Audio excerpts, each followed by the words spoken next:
Now, I never followed Jeffree Star that closely, but obviously I have heard of him throughout the years. And I believe this individual identifies as a male.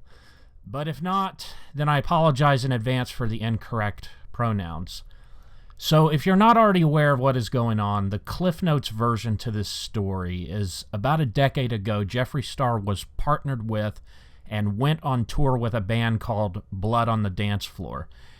And the lead singer of this group goes by the name of Dahvie Vanity, who has so far been accused by at least 21 different women who all say that he sexually assaulted them. And some of these girls were as young as 11 years old. And one of the biggest people online who very first exposed this sexual predator was in fact Jeffree Star. And he very first exposed Dahvie Vanity on his Twitter page as seen here. I'm going to speak the truth till I die. We saw Blood on the Dance Floor Dahvie bring underage girls to his hotel rooms and do sexual things. 100% illegal. That's the first tweet. Now the second one, he says, I no longer support Blood on the Dance Floor music and how disgusting Dahvie is. Touching children and enjoying the attention is evil. F off, sicko. Being on tour with that child effer has made me see the truth. I regret ever doing a song with that pig. Rest in peace, because you'll never be me. If you support that POS, then unfollow me because you're supporting child molestation. Dahvie is the lowest worthless scum I've ever met. Now, why in the flying fuck would someone go and reveal somebody else to being a child predator and then years later attempt to walk back such statements? Going so far as to deleting these tweets and then sending people private messages and claiming that these tweets are not even real and that they were photoshopped. Well, I have a couple of theories as to why that is, and I'll save that for the end of the video. But first, let's present the evidence that no doubt proves these tweets were real and at one time were posted on Jeffree Star's Twitter.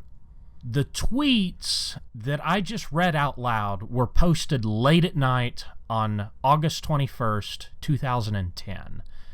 And while Jeffree Star can scrub his Twitter timeline all he wants, unfortunately for him, he is unable to delete the replies that his fans had made to these tweets of his. And I'm going to show about 15 of them. And if you want, you can go to twitter.com/search-advanced, and you will be able to pull up many of these same replies as revealed here. This person here says, Love, I saw him flirting with my friend at the boardwalk, and she is 16. Then Caleb says to Jeffree Star, he was coming on to my friend so hard at the Louisville show.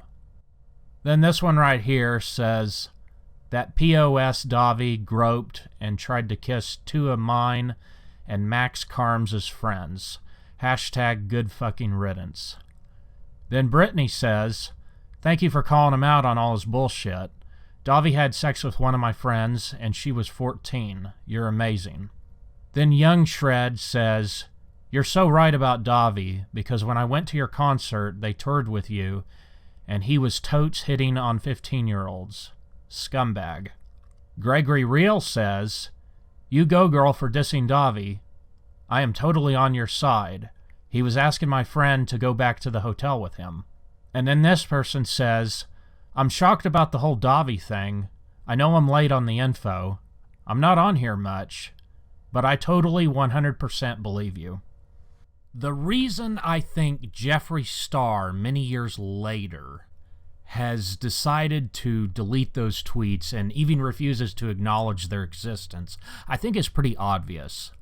As much of a public figure that he is, something like this no doubt hurts his image and could potentially harm his business. It's one thing to be associated with such a cretin and not know about what they've been doing, but his old tweets imply that he knew what was going on. And if that's not bad enough, it gets even worse. Fast forward to the year 2012, and he is promoting this guy's upcoming album 2 years later? Who in their right mind would reassociate themselves with such a person?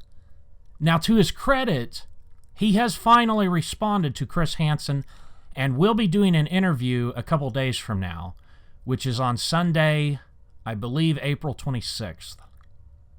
Whether or not he decides to tell everything he knows about Dahvie and try to sort this all out and do so honestly, or if he's just going to make an attempt to lie his way out of this, who knows?